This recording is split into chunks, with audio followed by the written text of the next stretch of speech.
Om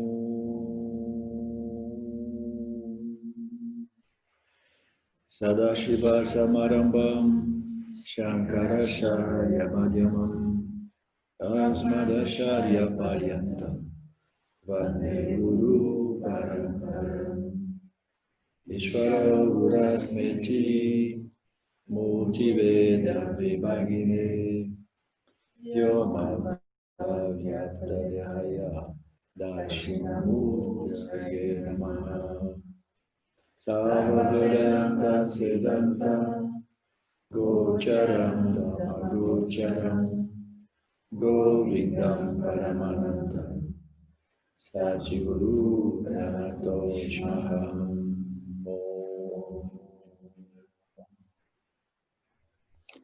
Om Shanti, Shanti, Shanti Om. Namaste. Welcome to our Vedanta class on Atma Bodha. Verso 12.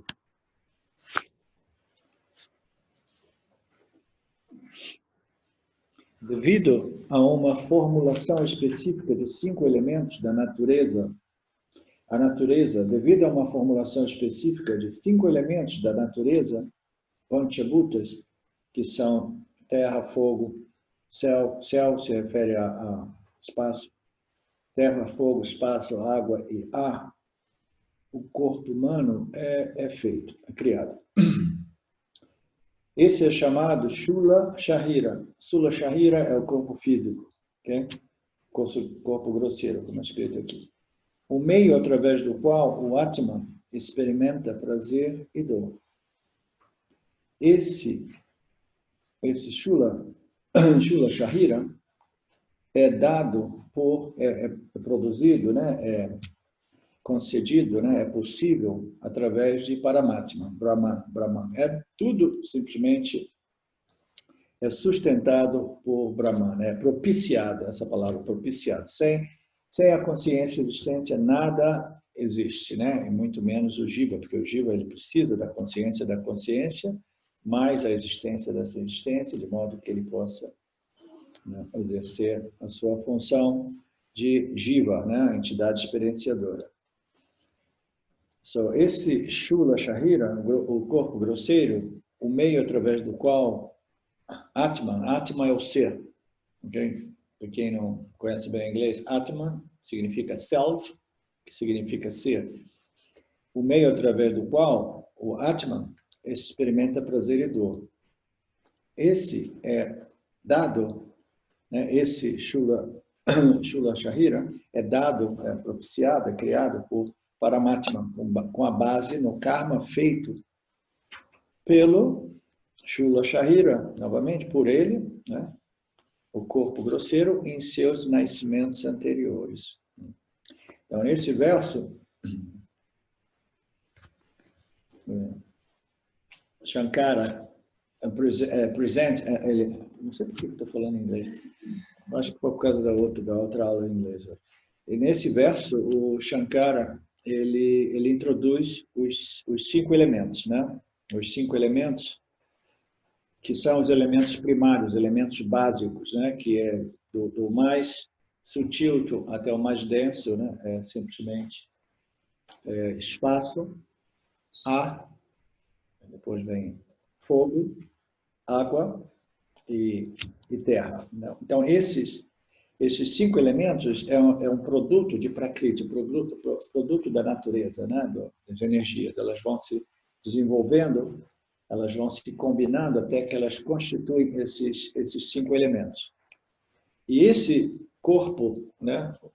O corpo do Jiva, o Shula Sharira, o corpo físico, o corpo grosso, ele é produto dos elementos, ele é produto, né, de matéria. Esse é o corpo denso, o corpo grosso, o corpo de matéria, o corpo físico. Ele é produto dos 5 elementos. Né? É através desse corpo que o Jiva é feito. Né? Ele é chamado de Shula Sharira, meio através do qual o ser experimenta prazer e dor. O meio através do qual o ser, Brahman, self, experimenta prazer e dor. Então, isso de novo indicando que toda e qualquer experiência é uma experiência do ser através dos seus agentes jivas. Muito embora o ser não seja uma entidade experienciadora, o ser experiencia através dos seus veículos de experiência. Esse é o conceito que permite a todos nós esse shift de identidade do agente para a fonte de toda e qualquer existência, consciência e até mesmo, né, todas as atividades que ocorrem dentro desse dinamismo de Mitya, né? Então, é através desse Shula Shahira, né, que o Atma experimenta prazer e dor. O Atma ele não experimenta.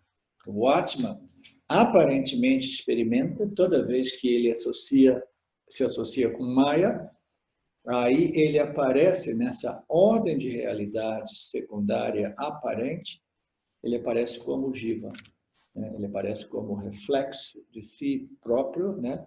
No corpo sutil do Jiva, aí ele aparece como existência consciência, né? Então, a experiência é uma experiência de Atman, muito embora o Atman não experimente prazer e dor, mas somente o agente experimente prazer e dor. Vocês percebem? Não? É simples, mas ainda assim a gente tem que compreender, né, o leque completo, né? Toda experiência é a experiência do ser, Brahman, mas ainda assim o ser somente experiencia através dos seus agentes, das suas entidades experienciantes ou experienciadoras, que são os jivas. Esse é dado, toda essa experiência, toda essa possibilidade de experiência de prazer e dor é possível, propiciada por Brahman, Paramatma. E é propiciado com base em quê? Com base nessa lei chamada karma. É com base as ações, karma feito pelo corpo, o corpo denso, né, o Shula Shahira, é propiciado por Brahman com base no karma produzido pelo Jiva, né, pelo Shula Shahira, em seus nascimentos interiores. Então, o que esse verso está denotando aqui? Está denotando que o Jiva, o corpo físico do Jiva, ele é um produto de quê? Dos 5 elementos. Né? Ele é produto de matéria, né? Então, essa sopa, né, de elementos vai constituindo essas células, etc., até que a gente tem um corpo físico. Mas aqui, no final desse verso, ele diz que tudo isso é concedido por Brahman, mas é concedido com base nas ações produzidas pelo Shula Shahira em seus nascimentos anteriores. Você vê a venture, a joint venture, né, o partnership, a sociedade, a joint venture, né, entre Brahman, é aquilo sem o qual nada existe, sem o qual nada se move, né? Nada pode ser experienciado, tudo isso depende da consciência e existência, né? Através de Maya e Ishvara.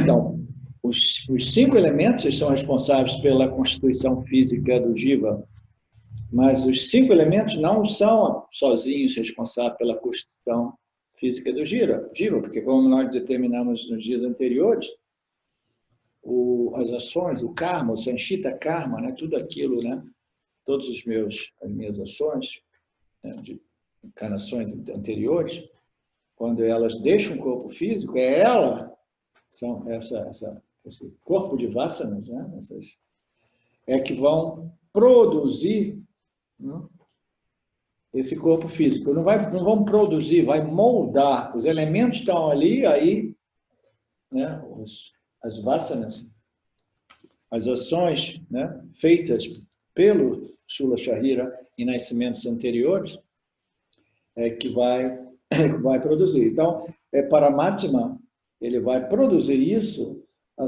junto, né, baseado no karma feito pelo Jiva, pelo Shula Shahira em seus nascimentos anteriores. Né? O processo dessa formulação de 5 elementos é chamada Panchakarama, onde uma metade de cada um dos 5 elementos se mistura com um dos outros 4. Eu estava olhando para ver se eu tinha esse pôster do Panchakarana, mas nós não temos. Mas o processo dessa formulação de 5 elementos, vamos ver se tem 5 elementos aqui. Não, não tem. O processo dos 5 elementos é muito simples. Nós temos esses 5 elementos que inicia, né, do espaço, ar, fogo, água e terra. Eles permanecem, né, eles permanecem no corpo sutil como os elementos primários, antes deles se dividirem e combinarem. Só através desse processo chamado Panchakarana, não Panchakarana, estou fazendo confusão. Panchakarana. Através desse processo chamado Panchakarana, cada um desses elementos ele se divide em 2, aí 50% ele retém, o outro 50% é dividido entre os outros 4 elementos. Então, o espaço retém 50%. Para grossificar, eles permanecem em suas condições puras, no corpo macrocosmo, no corpo macrocosmo sutil, né? Esse corpo sutil aí. No momento de grossificação, eles precisam dividir e combinar. Então, cada um desses elementos se divide em 2, a outra metade, o outro 50%, ele recebe 12,5 de cada um desses outros elementos. Aí, ele é chamado de espaço aqui, mas espaço aqui já contém os outros 4 elementos também, porções pequenas. Aí, cada um desses elementos, ele ocorre através do elemento retendo, né, os seus 50% e se associando a 12, a um quarto. A outra metade, um quarto de cada um dos outros elementos. E assim, esses 5 elementos, eles aparecem como os 5 elementos densos, né, físico-materiais dessa dimensão grossa, né, grosseira, física. Então, sem entrar muito nisso, porque muito provavelmente a gente talvez tenha a possibilidade mais adiante, o Panchakarana, cada um desses elementos, né, ele concede uma metade para os outros elementos. O processo dessa formulação de 5 elementos é chamado Panchakarana, onde uma metade de cada um dos 5 elementos se mistura com a dos outros 4. Os conceitos científicos modernos são trabalhados de uma maneira diferente, mas basicamente é a natureza dos 5 elementos primários que compõem o inteiro universo, que compõem o corpo humano, etc. A ciência diz que o corpo, né, que é esse Sthula Sharira, é composto por células. Uma célula é feita de matéria orgânica, que é chamada de terra, né, pelos nossos antigos yanis.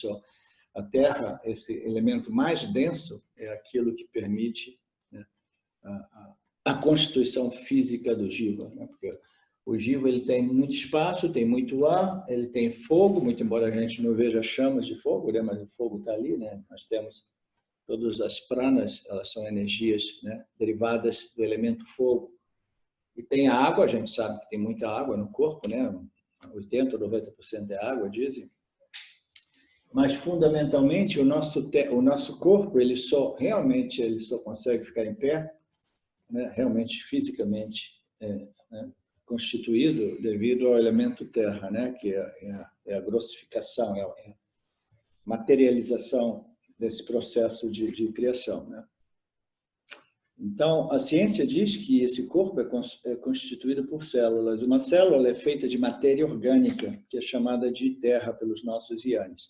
A ciência concorda que ar e água existem no corpo. O espaço, o céu aqui se refere ao espaço, o espaço é realmente algo vazio. Há grande quantidade de espaço vazio no nosso corpo. Naturalmente, a gente sabe, né? Dentro do intestino, nós temos tantos espaços, né? Se a gente, sem olhar realmente no fato, né? Investigar o fato de que espaço permeia e pervade todas as células, né? Mas ainda assim, dentro do nosso corpo, nós temos espaços poucos, né? Estômago, etc. Então, o espaço é ali, a água é ali, todos os elementos estão ali. O espaço é realmente algo vazio. Há grande quantidade de espaço vazio em nosso corpo. há fogo em nosso corpo, embora não possamos vê-lo. A ciência moderna o chama de reações ácidas, que são vitais para a digestão. Então, esse sistema prânico, né? O ar vital que né, dinamiza, né, todas as nossas funções e nos permite caminhar, andar, falar, tudo isso vem dessa energia, desse elemento, né, extremamente rajásio, que é derivado do fogo, né? Ele possui tanto fogo em sua constituição. A ciência moderna chama de reações físicas, né? O fogo prânico, que são vitais para a digestão, por exemplo. Portanto, a conclusão que o corpo humano é composto de matéria orgânica apenas é somente 50% da história, né? Porque o corpo humano, ele não somente depende desses 5 elementos, dessa matéria orgânica, mas ele depende principalmente, né, das ações anteriores, né, todas elas fundadas na ignorância, né, que trazem de volta do indivíduo, né, pressionam, né, compelem o indivíduo, né, essas vasanas, a produzirem, junto com os elementos, um outro corpo físico, né? Portanto, a conclusão de que o corpo humano é composto somente de matéria orgânica, ou, em outras palavras, de 5 elementos, é somente a metade da história. A outra metade, os Jnanis consideram que a parte principal da formação do corpo humano tem a ver com Sanchita Karma, em outras palavras, né?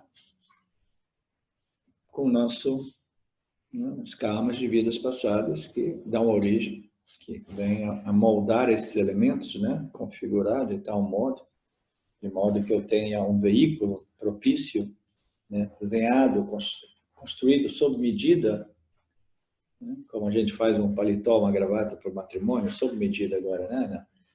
O nosso corpo humano, com todas as virtudes e defeitos, ele é construído sob medida do que é? Os meus Sanchita Karmas, né? Os meus méritos e desméritos de mérito karma, né? Então, se uma pessoa nasce com defeito, você sabe, de onde é que chegou isso? É um defeito dos 5 elementos? Não, é do Sanchita Karma do cara. O cara, simplesmente, ele precisou nascer com defeito físico, porque não é somente, né, Ishvara ou somente os 5 elementos que estão produzindo isso. Quem está moldando esse corpo é o mérito e demérito kármico do indivíduo, os Sanchita Karmas, né? Os Jnanis consideram que a parte principal da formação do corpo humano tem a ver com o Sanchita Karma, isto é, o vasto estoque de ações passadas cujos frutos ainda não foram colhidos. Sempre aquela mesma história, né? Quando a música para, aí o ar vital, né? O fogo da vida, ele deixa o corpo, ele não retorna mais, aí parou tudo, aí todas aquelas ações, né, que ainda estão lá suspensas, esperando para frutificarem e manifestarem, elas vão requerer um outro corpo. E, em realidade, né, como diz esse verbo, é esse Sanchita Karma que vai, juntamente com os elementos, moldar, constituir, né, sob medida, né, de modo que seja esse novo corpo. Ok. Os 5 pranas, nós estamos nos referindo aqui ao Shula Sharira, que é o corpo físico. Agora, os 5 pranas são prana, apana, vyana, udana e samana. Os 10 órgãos, tudo isso, agora nós nos referimos ao corpo sutil, né? Que é o Shula Sharira. Os 5 pranas, né? Prana, apana, vyana, adana e samana, os 10 órgãos são os 5 órgãos de recepção e os 5 órgãos de ação. De novo, a gente precisa notar a diferença, né? A diferenciação entre os órgãos sensoriais e os instrumentos sensoriais. Os instrumentos sensoriais, o meu instrumento físico sensorial é o meu ouvido, né? Que tem alguma coisa aqui dentro, etc. Aí, se eu não estou ouvindo bem, o médico tem que examinar bem e ver se, olha, não tem nenhum problema do ponto de vista físico. sua audição é perfeita. Então, significa o quê? Eu tenho um problema não no meu instrumento de audição, mas eu tenho um problema no meu órgão de audição, que é um problema dentro do corpo sutil, entendeu? Interno, é sutil. É um pouco mais complicado de ser corrigido, né? Mas existem todos esses curandeiros, né? Que trabalham trabalham aqui também, entendeu? Que tem condição de né, curar também. Então, os órgãos sensoriais, eles pertencem ao corpo sutil, os instrumentos sensoriais, né, de recepção ao corpo físico, e do mesmo modo, os órgãos de ação, eles pertencem ao corpo sutil, e os instrumentos de ação, né, pertencem ao corpo físico, né? Então, esse corpo sutil é constituído pelos 10, né? Ele é constituído pelos 10 órgãos, que são os 5 órgãos de percepção, olho, ouvido, língua, nariz e pele, e os 5 órgãos de atividade, que é a boca, as mãos, as pernas e os órgãos de excreção. Tem 2 órgãos de excreção, né? Que nós chamamos o ânus e o Urinário. Urinário. E urinário, E urinário. O ânus e o urinário. Os 5 órgãos de atividade. E assim nós temos, tudo somado, 17 componentes, né? São os 5 pranas, os 10 órgãos. E para constituir o corpo sutil, né? Mas não sei se é nesse verso que está dizendo, nós precisamos de incluir também a mente e o intelecto, né? Aí faz 5 pranas, 5 órgãos de ação, 5 órgãos de percepção e depois a mente e o intelecto. Então, 17 partes o nosso Shula Shahira. O Sukshma Shahira. O Sukshma Shahira, o corpo sutil, é uma combinação de 17 ingredientes, 5 pranas, 10 órgãos, mais a mente e o intelecto. Os instrumentos com os quais nós experimentamos dor e prazer. Nós experimentamos dor e prazer através do nosso corpo grosseiro e corpo sutil, né? O Shula Shahira e eu sempre faço confusão entre esses 2 nomes em sânscrito. Onde é que está o outro?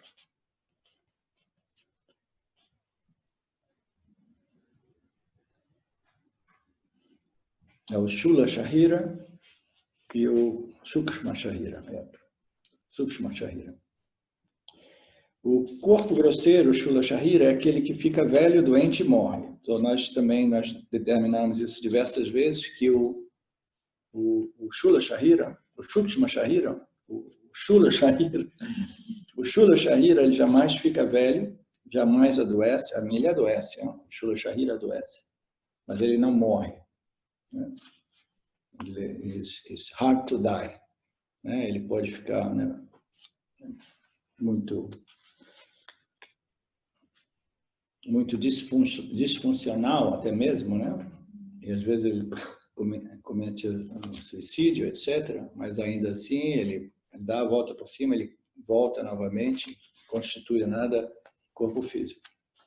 O Sukshma Shahira, o corpo sutil, é uma combinação de 17 ingredientes, 5 pranas, O corpo grosseiro, Shula Shahira, é aquele que fica velho, doente e morre. O Sukshma Shahira deixa o corpo grosseiro na hora da morte e sempre obtém o renascimento, né? Esse é o samsara que nós estivemos, né, vendo esses últimos dias. Esse corpo sutil, né? O Sukshma Shahira, ele não é o Atman. Não é o Atman. O Atman não obtém um nascimento novo, o Atman não morre, né? O Sukshma Shahira não morre, né? Ele não morre. E o Sukshma Shahira, vamos falar em corpo sutil e corpo denso. O corpo sutil, o Atman, né? O Self, o ser, ele não muito embora ele permeie o corpo físico, o corpo grosseiro, entendeu? Ele não anima, ele não vivifica esse corpo grosseiro. Tá? O corpo, o ser pleno, a consciência, Brahman, Paramatma, ele simplesmente permeia tudo isso, mas é o corpo sutil que anima e que vivifica o corpo físico. É importante. Então, a gente sabe que quando o corpo físico envelhece e morre, não é que a consciência abandona ele, é o corpo sutil que não mais é associado a ele. Porque é o corpo sutil que pervade e dá vida ao corpo físico. Como é que ele faz isso? Ele faz isso, né, através da combinação dos pranas, né, mais a mente, né, que permite a ele de transacionar no mundo, né, integrando esses órgãos sensoriais e ativando os órgãos de ação. Então, tudo isso aqui é aquilo que vai vivificar, vai pervadir, permear e vivificar o corpo. Quando o corpo grosseiro morre, o corpo sutil deixa o corpo físico. Esse corpo sutil que deixa o corpo físico não é o Atma, não é o ser pleno. Entendeu? O ser pleno continua pervadindo o corpo físico, mas o corpo físico ele não brilha com senciência sem o corpo sutil. O corpo sutil que produz esse reflexo que vivifica, anima, né? Vitaliza o corpo e permite ao corpo de ser um living body, né? Um corpo vivo, né? Um corpo animado, um corpo que não está em decomposição, né? Não precisa botar na geladeira, né? Quando o corpo sutil deixa o corpo grosseiro, a gente tem que imediatamente botar na geladeira se a gente quiser fazer uma autópsia ou qualquer coisa assim. Né?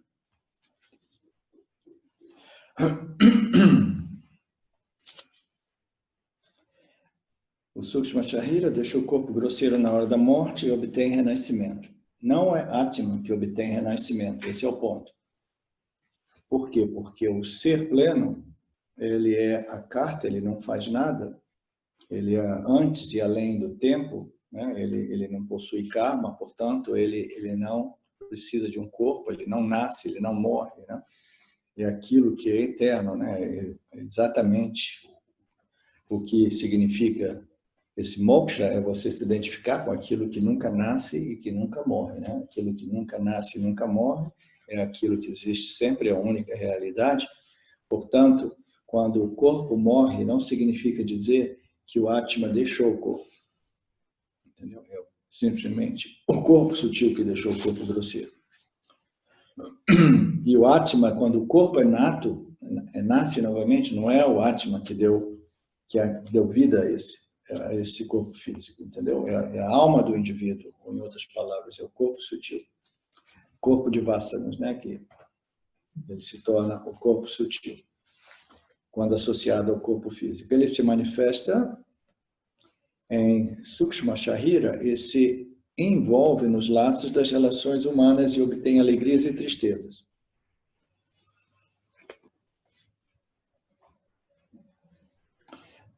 Atman, o ser, não é senão uma forma de Paramatma. Ok, o Atman, o ser do Jiva não é nada mais do que Paramatma. Ele se manifesta no corpo sutil e se envolve, né? O ser, né? O ser se manifesta significa ele brilha ou ele reflete no corpo sutil, né? Ele no Sukshma Sharira, ele se manifesta, ele brilha. E aí o que ele faz? Ele se envolve no laços das relações humanas. Nós falamos sobre isso, né? De o que nos traz de volta, os laços, as relações, os desejos, situações que os nossos apegos, né? Com os nossos queridos entes, né? Coisas que nós precisamos resolver, né? Os nossos arrependimentos, remorsos, quisera eu pudesse ter amado, né, a minha esposa um pouco mais, o meu marido um pouco mais, o meu filho um pouco mais. Aí quando você vê, bem, né, você volta para resolver algum daqueles relacionamentos. Então, todos esses laços, né, o Sukshma Sharira, ele se envolve nesses laços de relações humanas e, através deles, ele vai experimentando os prazeres e dores, as alegrias e as tristezas. Ele também faz vários karmas bons e maus, como nós sabemos, né? Um jiva sábio é aquele que faz boas ações em geral, né? Boas ações não significa estar enchendo o saco das pessoas, tentando ajudar todo mundo, né? Boas ações significa ações apropriadas, né? Ações devidas.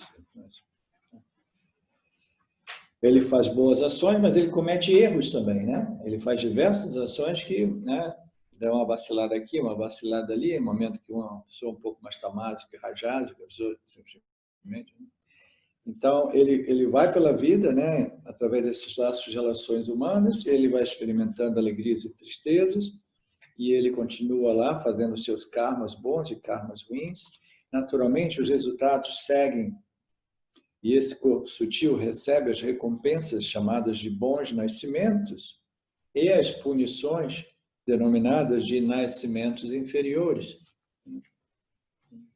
É tudo parte desse sistema meritório, né? A gente recebe sempre o que a gente merece, né? Se a gente trabalha, a gente cresce.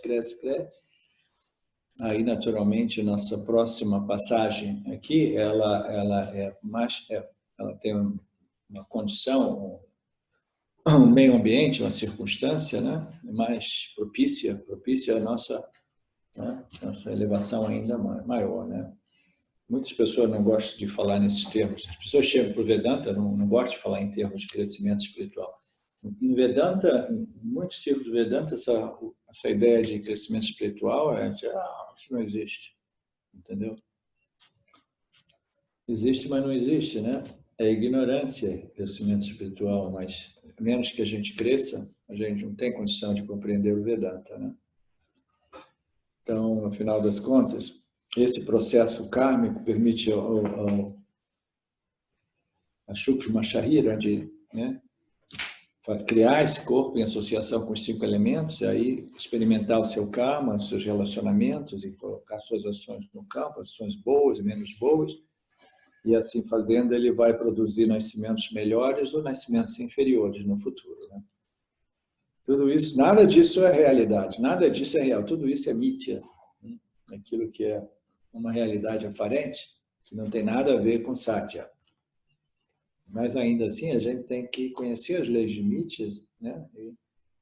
E infelizmente, a gente tem que passar pelo processo de amadurecimento, muito embora seja uma mera aparência, porque o jiva, em sua natureza, ele já é Satya. Mas se a mente do jiva está longe de compreender esse fato, então tem que dizer, ok, você realmente é um jiva e você precisa de melhoramento, precisa de purificação, etc. E a gente vai, né, vivendo nossas vidas, seguindo essas leis, até a gente poder compreender, né, Satya. Eu sou Satya. Esse processo de renascimentos para somente se em algum nascimento esse Sukshma Sharira abandona Maya. Como? Compreendendo que o ser no seu corpo, que o ser em seu corpo, e compreende o ser em seu corpo, o Atma em seu corpo, e abandona todos os apegos mundanos e começa a levar uma vida que conduz a Paramatma. É um pouco confuso porque nós estamos usando outros termos que nós não estamos tão... Nós estávamos usando outros termos, né? Nós estávamos usando ser pleno em vez de Paramatma, and things like that. Andando misturado com isso, estou jogando palavras em inglês, ainda fica mais confuso ainda. Então, esse processo de renascimentos para stop, né? Ele somente chega a um ponto final se em algum desses nascimentos o corpo sutil ele se livra do samsara. Maya ali significa samsara. Sai do samsara significa de Maya. Aqui está dizendo ele sai da Maya, tá horrível essa tradução aqui. É quando ele simplesmente ele se liberta do samsara, né? Quando ele se liberta do samsara e ele compreende o que ele compreende esse ser em seu corpo, que na verdade é uma linguagem pobre também, ser em seu corpo, porque o ser não existe dentro do corpo, o ser não vivifica o corpo, é o corpo sutil que vivifica, mas ele compreende aquilo que é o substrato, né, do corpo sutil e do corpo físico, ele compreende aquilo que é a sua real natureza, a sua real essência, né, que é consciência e existência. Então ele compreende, então ele vai através desse renascimento, que somente chega ao fim em algum nascimento, quando esse corpo sutil ele compreende, né, a sua real natureza como ser pleno e abandona ou deixa ou se liberta do samsara. Como é que ele se liberta do samsara? Ele através dos não apegos mundanos, ou ele vai se desapegando de samsara, seria mais preciso, na medida que gradualmente ele vai desenvolvendo desapego, né? Abandonando todos os apegos mundanos, as dependências, né? Com os objetos do mundo, as experiências, todos esses objetos de experiência, né? Vai se libertando dessa dependência, dos apegos, e começa a viver uma vida que conduz a Paramatma. Conduz a Paramatma, conduz a clara compreensão de que eu sou Brahman, de que eu sou a consciência e a existência. Precisaria ter corrigido um pouco esses comentários, para não ter que estar fazendo esse trabalho aqui. Aí tem uma outra linguagem que é típica, nós falávamos esses dias, aí, não sei se eu falava com você ou com outras pessoas, dessas linguagens que a gente encontra dentro do Vedanta, né? Aqui,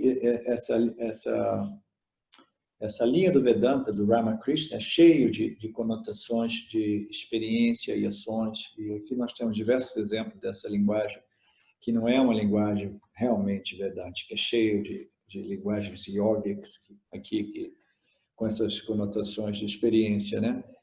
Um outro exemplo aqui, ele diz, ele abandona todos os apegos mundanos e começa a levar a vida que conduz a Brahman. Não é que conduz, ele simplesmente vive até que ele compreende que ele é Brahman.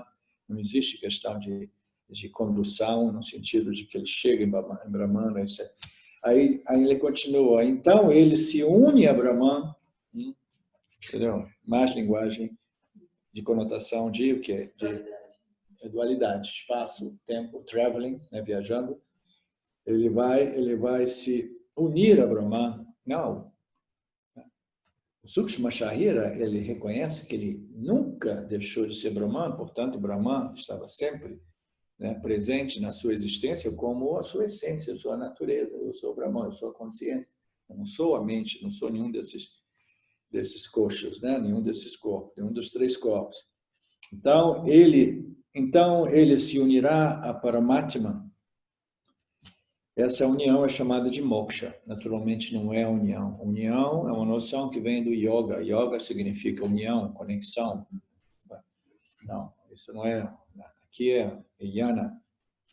Compreensão daquilo que nunca estava à parte, portanto, nunca pode ser unido de volta.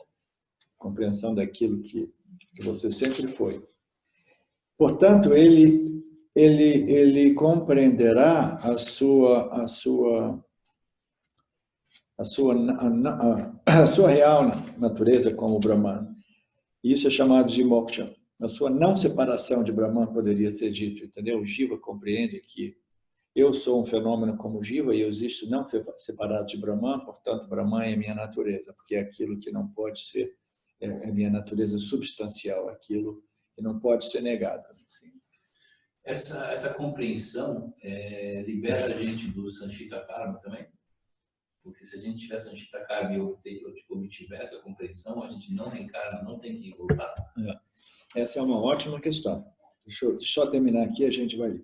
Ele se unirá para Paramatma, o que é chamado de moksha, até que isso seja atingido, esses prazeres, até que ele obtenha moksha, obtenha essa união com Brahman, até que isso seja atingido, os prazeres e tristezas mundanas o estarão caçando em cada nascimento, né? Então, tem ainda mais linguagem. O Vedanta, ele é claro e ele é relativamente livre de confusões, se ele é mantido naquela linguagem. A linguagem do Vedanta é a linguagem de identidade e conhecimento. Identidade e conhecimento, e não experiência e tempo, espaço, entendeu?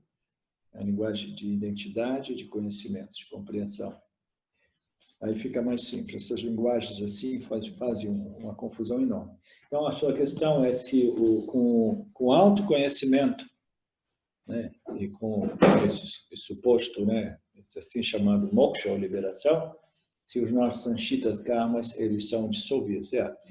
As escrituras dizem que o Jnani é aquele que, sabendo aquilo que ele é, né, que é Brahman, ele gradualmente ele vai queimar os sanchita karmas e os agami karmas. Por quê? Os agami karmas são aqueles karmas que as nossas respostas ao campo. Então, a gente responde aos estímulos do campo, aí a gente coloca uma ação, né? Então, essa ação, às vezes, ela imediatamente ela frutifica com o resultado. Por exemplo, se eu te ofendo, entendeu? Aí você responde imediatamente com antipatia para mim. Então, foi uma ação que produziu um resultado, mas o resultado não terminou aí. Aí você vai ficar com tanta antipatia que na primeira oportunidade você vai me ofender também, entendeu? Então, vai ter repercussões, e aí você vai falar com outras pessoas, esse cara aqui é um mal educado, é isso e aquilo, aí quando eu vejo, todo mundo está antipático comigo, entendeu? Então, existem repercussões, existem consequências, né? Esses resultados eles vão repercutindo tudo. Que a gente vai colocando, vai impactando tudo, etc. Então, o sanchita karma é esse aspecto do nosso karma que não manifesta imediatamente, mas ele permanece suspenso e gradualmente frutificando, e às vezes frutificando e frutificando, e ele vai combinando com diversos outros fatores, diversos outros karmas que são colocados no campo, e aí frutificam ou manifestam, entendeu? Mais à frente. Então, nós estamos colocando nossos karmas no campo, e na medida que o indivíduo ele perde esse senso de que eu sou o cara, de que eu sou o executor, eu sou o pensador, eu sou o dono das minhas noções, ideias, controlo o meu destino e eu faço meus karmas. Então, eu estou possuindo meus karmas. Quando eu estou possuindo, somente então quando eu estou possuindo o karma, dizendo eu sou o executor das minhas ações, aí Ishvara vai computar esse karma na minha conta kármica, porque o cara ele possui o karma, ele pensa que ele é o fazedor, tudo bem, se você acha que você é o fazedor, toma essa, computado para você, então, toma esse sanchita karma para você, porque esse karma entrou, mas não saiu ainda completamente, sanchita karma. Então, o sanchita karma é uma extensão do agami karma, e na medida que o indivíduo ele vai deixando de agir com esse sentimento de que eu sou o executor, entendeu? Então, ele já não está fornecendo esses agamis karmas, porque é a intenção e a sensação de que eu sou o executor é que produz karma. Vocês compreendem essa distinção? Não? Porque todos os outros seres vivos eles colocam ações e nenhum deles tem o sentimento de que eu estou fazendo isso e aquilo. Entendeu? Eles são inocentes. É instinto. Né? Os outros seres vivos.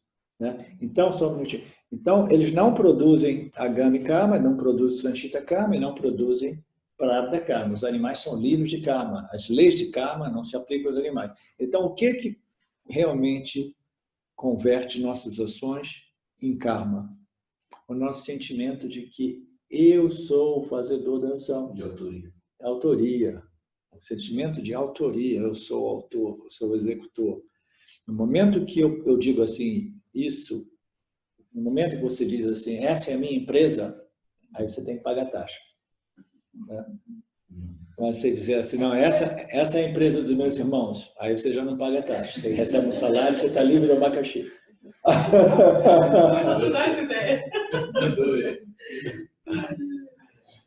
Então, o agami karma e o sanchita karma, ele vai desaparecendo para o jnani, porque o sentimento de identificação né, de autoria, ele vai se dissolvendo. De novo, isso é um processo gradual. Primeira coisa é você reconhecer que você é a consciência, você é Brahman, você é a existência. Essa é a sua natureza. E aí algumas dessas vássanas mais arraigadas vão te dar a sensação de ainda você está fazendo isso e aquilo, porque você quer isso e quer aquilo. Esse é o processo gradual de neutralização e purificação das vássanas. A gente diz que moksha só é possível através do cancelamento do sentimento de autoria e de execução de ações, entendeu? Ele só ocorre na medida que esse cancelamento do sense of doership and authorship, né? Esse sentimento de autoria e de executor, ele vai se dissolvendo, somente então aí a gente começa a produzir menos karma, menos agama karma, menos sanchita karma, aí o indivíduo ele simplesmente ele age intuitivamente, mas você falou uma outra palavra, instintivamente ele age. Esse é um conceito muito bacana também. O Yanni, com o tempo, ele vai desenvolvendo esse conhecimento, ele vai ficando espontâneo, ele espontaneamente, instintivamente, ele age de modo elegante e dármico. Entendeu? Porque ele foi totalmente programado agora, entendeu? Pelo Dharma. Ainda assim, ele exercitou o seu livre-arbítrio, né? O melhor exercício do livre-arbítrio é poder realmente, conscientemente, discriminar entre Dharma e Adharma e optar por Dharma. Então, a gente vai desenvolvendo aquilo que a gente chama de a liberação espontânea. Espontaneamente, você, sem nenhum exercício ou disciplina ou vigilância, naturalmente, esse autoconhecimento ele se torna espontâneo. Aí o indivíduo ele simplesmente ele se torna um programa bem programado, entendeu? Programado. Livre de vírus. Livre de vírus também. O Shimayananda costumava dizer para os seus estudantes, e eu ouvi disso de Ramji algumas vezes, que Ramji, quando começou a ter mais relacionamento pessoal com Shimaya, aí ele confundia um pouco as coisas. Shimaya, de vez em quando, dava umas pá nele. E dizia assim, cara, o que você está pensando? Você está pensando que eu sou uma pessoa? Eu sou um computador, um Vedanta, a Vedanta Computer. Eu sou a Vedanta Computer, Vedanta Program. O que ele estava querendo dizer com isso? Não estava querendo dizer que ele é uma máquina, entendeu? Está dizendo que ele simplesmente ele se adequou a esses conhecimentos, ao Dharma, everything, e agora ele simplesmente ele é operado por essas vássanas espirituais, né, baseadas nesses conhecimentos do Vedanta. O que você disse? Ele estava blindado por esse conhecimento. Blindado? Como um programa.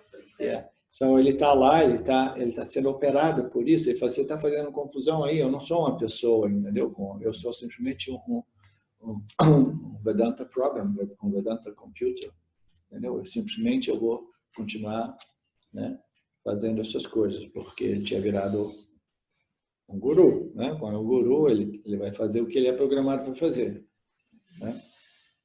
Então, voltando para os karmas, o indivíduo, existe um ditado dentro do Vedanta que diz there is only prarabdha karma for the yoni, for the liberated. Então, o que significa isso? Existe somente o prarabdha karma para o indivíduo liberado. Significa que o sentimento de ownership e doership se dissolveu. Ele já não produz karma com aquele sentimento de que é o meu karma, é a minha ação. Entendeu? Portanto, ele já não está mais produzindo sanchita karma. Mas esse ditado diz assim, existe somente prarabdha karma. Por quê? Porque, muito embora, através do autoconhecimento, ele já não esteja mais contribuindo com esses karmas, né, dentro da sua conta kármica pessoal, ele deixou de ser uma pessoa, né? Ainda assim, existe alguns karmas, entendeu? alguns sanchitas que ele não está produzindo mais Agami Sanchita, mas existe algum karma de vidas passadas ou até mesmo coisas muito antigas que ainda pode manifestar. Ele não produz mais Agami Sanchita, mas ainda assim, é o exemplo típico de Ramana Maharaj. Ele, alguma circunstância kármica, né, trouxe para ele o famoso câncer, né, que acabou, ele morreu desse câncer, né? Então, tecnicamente falando, né, para o liberado, Sanchita, ele começa a sua conta de Sanchita começa a desaparecer na medida que você já não está mais colocando Agami Karmas no seu sistema, na sua conta, né?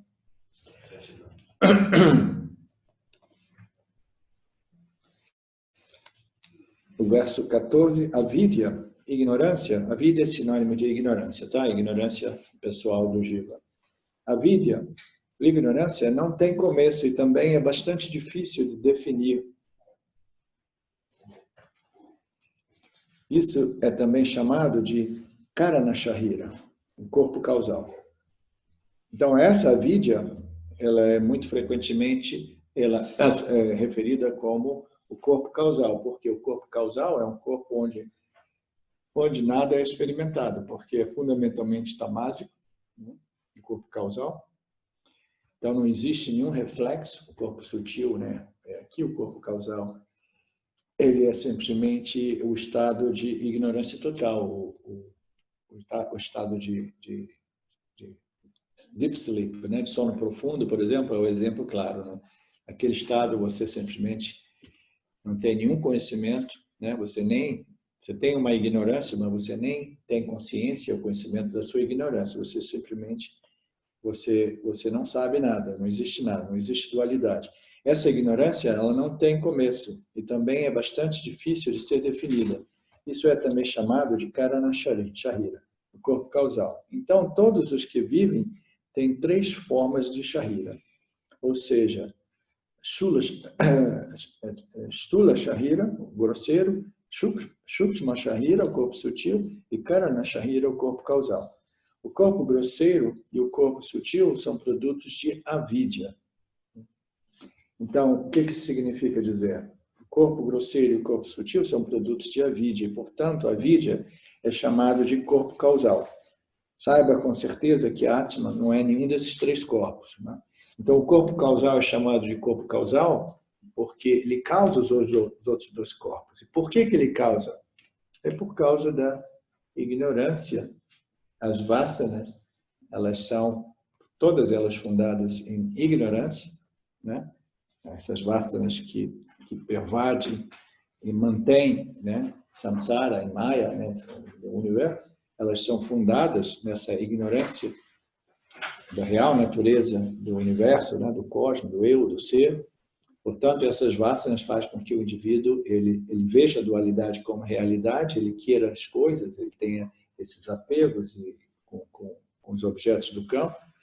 E essa ignorância, o corpo de vasanas, né?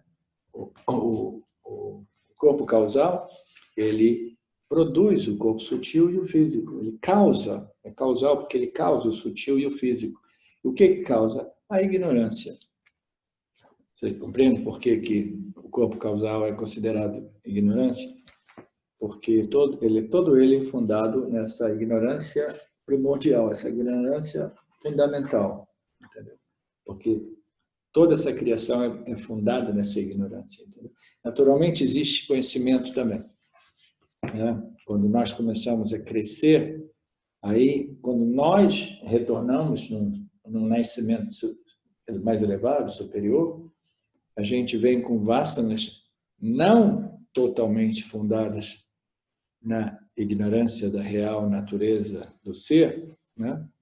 Porque existem já algumas vasanas fundadas, né? Vasanas espirituais, né?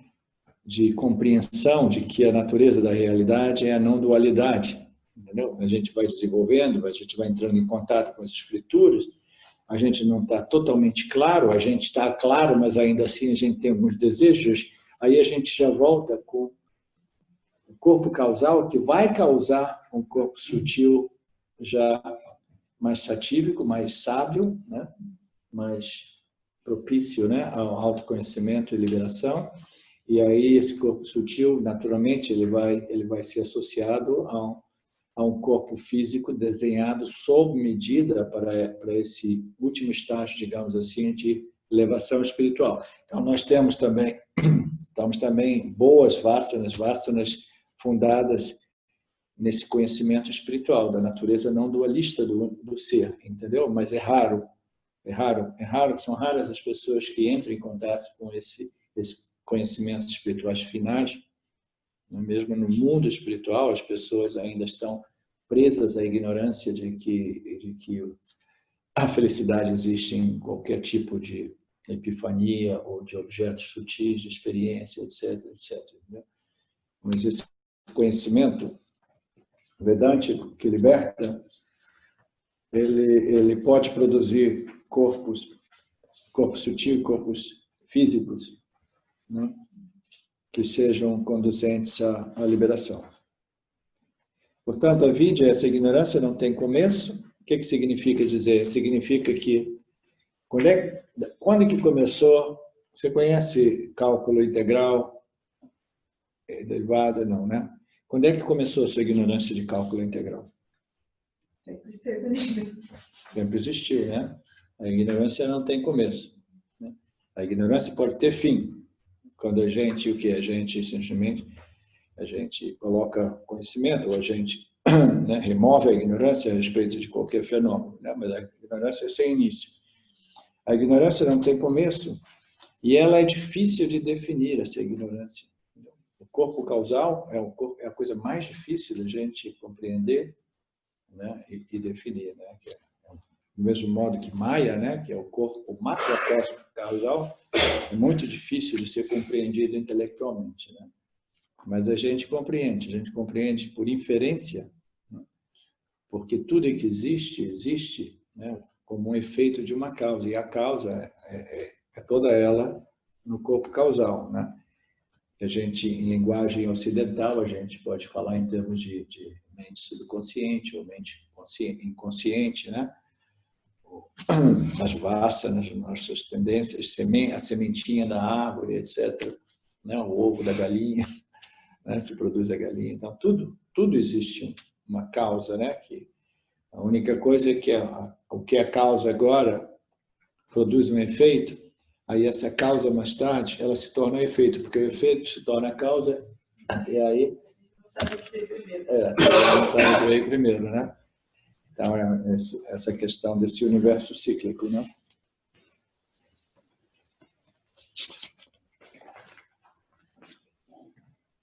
Ok, esse corpo causal é a testemunha dos três corpos e nunca deve ser identificado com eles. Não. Avidya, ignorância, O corpo grosseiro e o corpo sutil são produtos de avidya, portanto, a avidya é chamada de corpo causal. Saiba com certeza que Atman não é nenhum desses. O Atman não é nenhum desses três corpos. Aí ele diz, o Atman é a testemunha dos três corpos. E esse Atman nunca deve ser confundido, ou ele nunca deve estar identificado com os três corpos, né? Se Atman quiser simplesmente viver em Nitya, né? Livre dessa problemática chamada, né, de apego, né? Identificação com aquilo que é transiente, né? Transitório. So, esse ser pleno é a testemunha dos três corpos e nunca deve ser identificado com eles. Atman, essa autoconsciência luminosa, ilumina as atividades dos corpos grosseiro e sutil. Ele é em si separado de todos os corpos. Por causa da ignorância, nós pensamos e atribuímos todas as qualidades dos três shahiras ao Atman, né? A mesma história, né? A gente, devido a essa ignorância universal imposta por Maya, né? O Atman, aquilo que nós somos, devido aproximação, a proximidade desses três corpos, né? Esse ser que nós somos se identifica com os upads, né? Porque esses três corpos são aqueles que possuem atributos, qualidades, propriedades, funções, etc. Né? Aí nós nos identificamos com esses níveis, né, dos três níveis de experiência dos três corpos, nível físico, mental, emocional e causal, né? Então, isso é devido a essa ignorância, nós pensamos e atribuímos todas as qualidades desses três corpos ao Atman, sobreposição de Nitya em Satya, né? A gente diz assim, não, a vermelhidão da rosa se transferiu para o cristal, né? Então, as propriedades e atributos dos três corpos aparentemente são transferidas para o Atman, né? Então, Nitya a gente projeta em Atman e a gente pensa que Atman também é cheio de atributos, qualidades, propriedades, né? Limitado por tempos, espaço e atributos, né? Então, a gente faz aquele intervalo rápido. Om Purnamada Purnamidam Purnamudachyate Purnasya Purnamadaya Purnameva Vashishyate. Om Shanti Shanti Shanti. Thank you, Lord. Obrigado a todos pela atenção.